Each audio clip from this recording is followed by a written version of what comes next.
So let us now move ahead with the topic statistic, and today we will discuss how to find mode and median for grouped data. So here I have written the formula part and I will explain it all the things one by one when it will be used, when we will be using it to this side. So I have picked question number 2 of exercise 14.2. Now in order to find mode, the very first thing which you first have to know is the model class, because if you see here, everywhere lower limit of model class, frequency of model class, so everywhere the model class has the importance. So with the very first thing in question of finding mode for grouped data is to find the model class. Now how we will find the model class? It's very simple. Finding model class is very simple. You just have to see which class interval has highest frequency. Here the highest frequency is 61 and 61 is against this class 60 to 80. So the class interval which has the highest frequency, or in other words we can call that this class interval is the most frequent occurring interval. So such class intervals are, that particular class interval will be taken as the model class. So this is your first task. So when you start solving a question where you are asked to find the mode part, your first thing is to find the model class. So how you will write? So here you will write like this, that the highest frequency, that is 61, is against the class interval 60 to 80. Therefore model class is 60 to 80. This is how you have to find the model class. I hope it is clear. तो एक बार आपका model class निकल गया, उसके बाद you will need to write all this things जिसका इसका जरूरत है. मोड का फॉर्मूला आपको याद कर लेना है. मोड का फॉर्मूला होता है L plus F1 minus F0 by 2F1 minus F0 minus F2 into H. अब ये सबका मतलब क्या होता है? L का मतलब क्या होता है? Lower limit of model class. तो हियर L मॉडल क्लास आपका पता चल गया 60 टू 80. इसका लोअर लिमिट क्या है? 60. L हो गया 60. Then come to F1. F1 क्या है? Frequency of model class. तो ये मॉडल क्लास का फ्रीक्वेंसी क्या है? 61. तो F1 हो गया 61. फिर F0 1 से पीछे वाला 0. तो F0 क्या है? Frequency of the class preceding model class. Model class से पीछे वाले का फ्रीक्वेंसी यानी क्या है? 52. F0 क्या हो जाएगा? 52. Then F2. F2 क्या है? Frequency of the class succeeding model class. Model class से आगे वाले का फ्रीक्वेंसी. मॉडल क्लास से आगे वाले का फ्रीक्वेंसी क्या है? 38. Then comes class size, that is H. Class size तो आपको पता होगा. Class size is upper limit minus lower limit. So here upper limit minus lower limit in each case is 20. So the class size here is 20. So when you get such kind of questions, the class interval will be same. Okay. So this is the class size. H is equal to 20. So these are the things which you need to find first, because in order to use this formula, you first have to know these things. Now once you write these things, then you will write that mode is equal to L plus F1 minus F0 by 2F1 minus F0 minus F2 into H. This formula you have to use. Now what is L here? Just replace the values. 60 plus F1 minus F0, 61 minus 52. Then 2F1. So it will be 122. 61 2s are 122.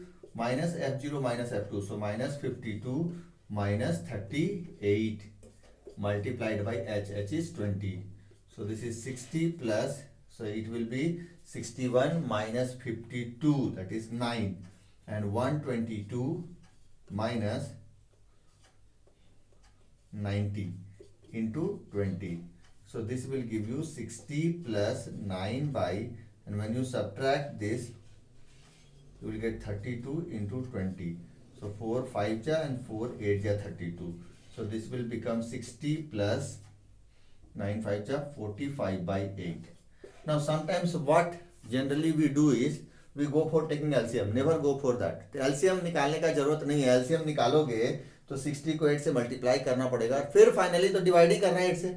So why not to convert this into decimal first. तो ये हो जाएगा 60 plus 45/8, 8 5 जा 40, बचेगा 5, 5 0, 8 6 जा 48, 2 0, so 2 0, 8 2 जा 16, then again 5 0, so 8 5 ja 40. So when you can divide 45 by 8, you will get 5.625. So finally 65.625 will be the final answer for this particular question. So ये formula आप सबसे पहले अपने कॉपी में लिख लेंगे। मोड का ये फॉर्मूला होता है with the detail of each terms which has been used, and after that this will be your, for solving this question, once you draw the table, write all these things, the solution part below this table. So this is how to solve questions of mode. Now I will proceed to one question of how to find median part.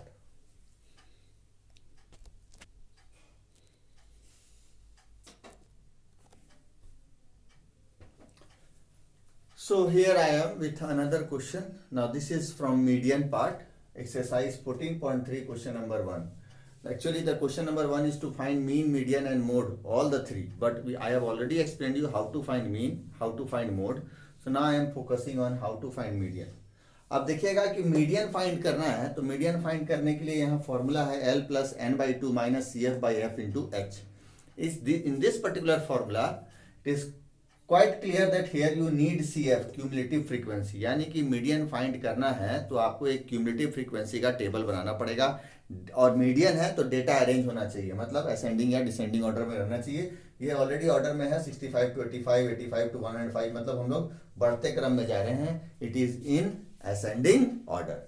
So first thing is to what you need to do is you have to prepare one extra column, and that will be for cumulative frequency.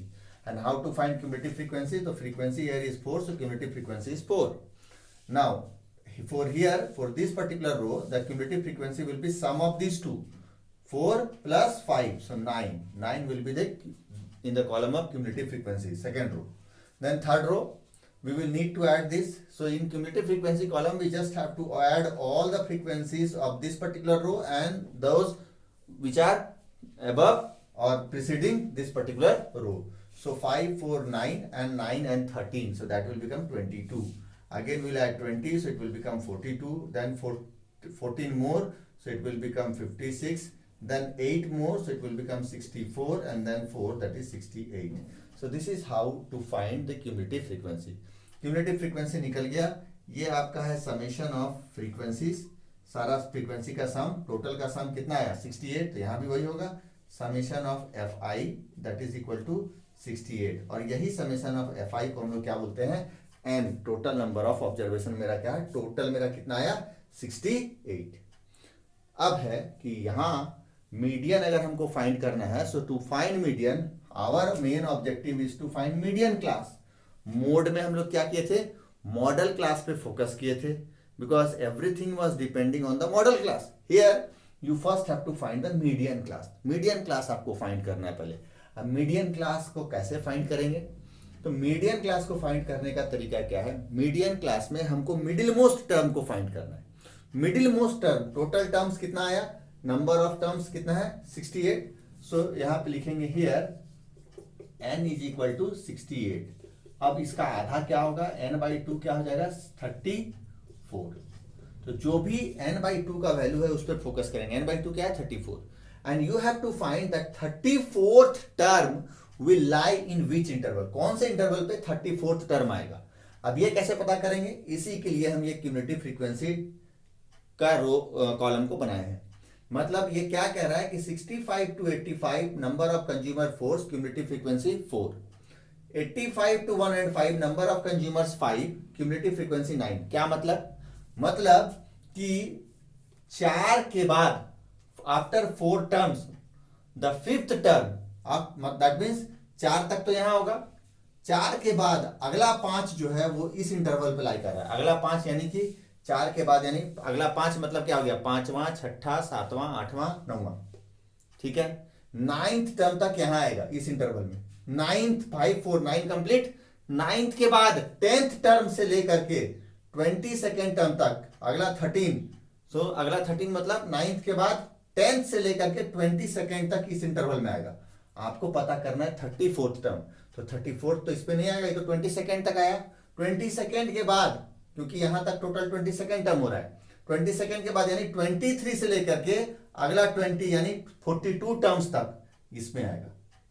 After 22, that means from 23rd to 42nd will lie in this interval. So, because up to here it is 22 terms, और हमको पता करना है 34 term, तो 34 term इसके बाद वाला आएगा, यानी 23rd से लेकर के, और इस इंटरवल में 20 ठो कंज्यूमर्स है। सो यानी कि 22 के बाद आ गया 23, 24, 25, इस तरह से 20 तक गिनेंगे, तो 20 तक गिनेंगे तो अप टू 42 इस इंटरवल में आएगा, और हमको चाहिए 34, तो 34 किस इंटरवल में आएगा, इस पर्टिकुलर इंटरवल में आएगा। This is how to find the median class. It is very very important part, remember. तो हमारा 34th टर्म यहाँ आएगा, क्यों? क्योंकि 22 तक यहाँ है, 22 के बाद आता है 34, और ये 42 तक यहाँ है, तो 22 और 42 तक यहाँ है, तो 34th इसी में आएगा। इसको क्रॉस करके ये इस इंटरवल पर आ रहा है मेरा 34th term. So that we are going to write here कि n है 68, n by 2 क्या है 34. So here we will write that 34th term lie in the interval. कौन से इंटरवल पे लाई कर रहा है 34th term? 125 to 145. Therefore median class is 125 to 145. आपका मीडियन क्लास निकल गया। This is how to find the median class. तो बहुत इंपॉर्टेंट है, अगर आप मीडियन क्लास गलत कर दिए तो सारा क्वेश्चन गलत हो जाएगा। अब मीडियन क्लास निकालने के बाद हियर आपको ये सारा कुछ निकालना है। एल क्या है? Lower limit of the median class. तो मीडियन क्लास का लोअर लिमिट क्या है? 125। ओके। एन क्या है? टोटल नंबर ऑफ ऑब्जर्वेशन, वो तो ऑलरेडी मेंशन किए हुए हैं 68। Then comes CF। रिमेंबर हम यहाँ स्टार कर दे रहे हैं, सब यही गलती करता है मीडियन के क्वेश्चन में। CF क्यूमुलेटिव फ्रीक्वेंसी, सब क्यूमुलेटिव फ्रीक्वेंसी ले लेता है ये 42। नहीं, यहाँ देखो पढ़ो ठीक से, cumulative frequency of the class preceding median class. जो भी आपका मीडियन क्लास आया है उसके पिछले वाले का क्यूमुलेटिव फ्रीक्वेंसी लेते हैं। हमेशा याद रखिएगा, क्यूमुलेटिव फ्रीक्वेंसी किसका लेते हैं? मीडियन क्लास के पिछले वाले का। यानी कि क्यूमुलेटिव फ्रीक्वेंसी अब क्या हो जाएगा यहाँ पर 22, because CF stands for cumulative frequency of the class preceding median class. Median class के ऊपर वाले का cumulative frequency, that is 22. Then comes F. F stands for frequency of median class. Median class का frequency क्या है? 20. और the last one is H. H क्या है? Class size. तो class size यहाँ कितना का है? 20 का है, 65 to 85, 85 to 105, 20 का है class size. तो h हो गया 20. So these things are there, and then you will go for finding median. तो median is equal to L plus n by 2 minus CF by F into h. So this will be L कितना है आपका? 125 plus n by 2 34 minus CF कितना है? 22 by F frequency क्या है? 20 into h भी क्या है? 20. चलो ये कैलकुलेशन मेरे लिए आसान हो गया। 20 तो कैंसिल हो गया, ये कितना बचा? 125 plus 4 minus 2 2, 3 minus 2 1, so this is 137. So the monthly consumption in units is 137 units. So this will be, this is how to find the median for any particular question. I hope this all thing is clear to you. So before you start writing these things, you must write the formula of median at the top. Then you write the question part, draw this table, and after drawing this table, solve these all things below this table. So I will go for one more video. I'll go for one question to find missing frequency in case of median question. Okay.